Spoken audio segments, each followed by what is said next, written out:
Good afternoon, sir, ma'am. My name is Parul Soni, and I come from a city, Tikamgarh, in Madhya Pradesh. I am currently pursuing my post graduation in political science, and I have done my graduation in BSc Mathematics, and I have also done diploma in elementary education from a government school. As I talk about my strengths, I am very humble person. I have a very good communication skills. I am a very good listener too, and I have leadership qualities. And I'm very good at communication.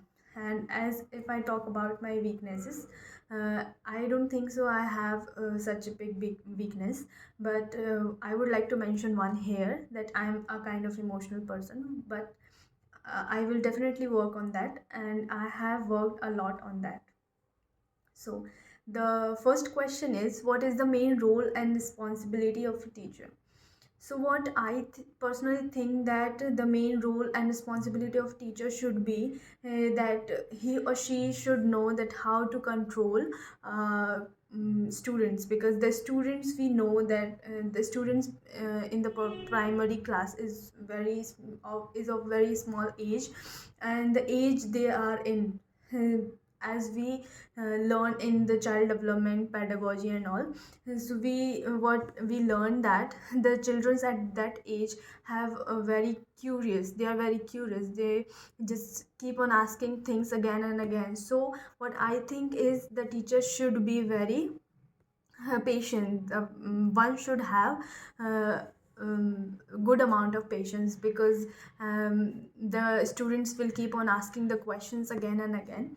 And secondly, I think that teachers should have a very good communication skills, because the students of a primary class are very small in age. So they what we say is the children's of small age, they are very attracted towards the communication skills, the type of language you use. They just like the language of love, the language of caring. So one should be like that. So next, if a child in my class asks that why E comes first and why not B, so I would just take it very as a humble question, and I would answer likely that in alphabets there are 26 alphabets in English. So it is named as A B C D E F G H, like that. So in that order, A comes first and the B comes after that, and C comes after that. So there is a certified order of them. So it is. So the next question is, have you ever failed in your life, and what was the reason behind your failure? So yes, I think that yeah, I failed in my life somewhere and somehow, because what I personally think that yes, failure is one should see failure as an opportunity uh, to opportunity to get themselves better, make themselves better, and come with more powerful and more strength. And the reason behind the failure would be, I would like to say that the reason can be the lack of practice, and lack. So the next question is, how you can elaborate your students that don't ever do cheating. It is not good. So how I would like to elaborate is that dear students, cheating is not a good habit, because if you cheat one or two times, you will get a habit of that. And the habit of cheating is very harmful for our future, because we will not get to cheat everywhere. So if we want to be successful in life, we have to believe in ourselves and what we have learned, and we should write it particularly like we have learned. So the next question is, share your life experience of corona.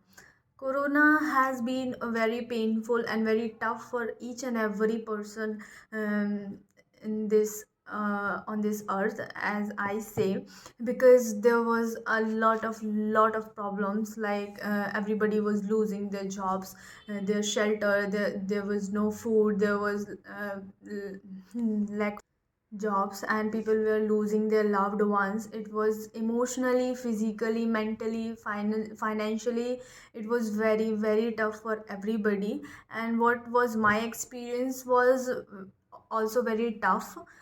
And corona also affected the economy of the India. So the next question is, define teacher and explain the role which impacts the student life. So as what I think is, teacher is a kind of teacher is a person who frames students, mold them in a good human being. Teacher is a person who is knows how to deal with every kind of student. Student life is very much affected by our teacher. Like, if for example, if there is a good teacher who is very passionate about his or her work, and he is very humble, he has very good communication skills and knows how to interact with people mutually. Like, it should not be one sided, it should be two sided. If he or she knows how to interact and how to deal with students, it can impact a student life to a very much extent. So the next question is, 5 reasons what is the main drawback of teacher in present situation. So the main drawbacks can be learning environment. Learning environment includes like and socioeconomic factor, expectations which are very common external factor, as parents from their children and from the teacher as well. Fourth is support material, and fifth is infrastructure facility. So the next question is, how you can serve your life for making the country best in the world.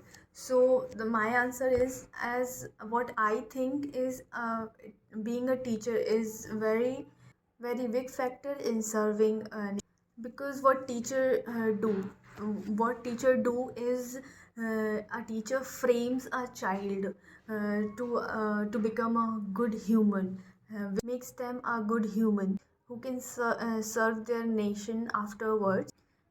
uh, what I personally think is, teacher is a designer of youth, upcoming youth. So at conclusion, I would like to say that creates a kind of mold in which students of different thinkings come together, and which a teacher molds them into a very good person.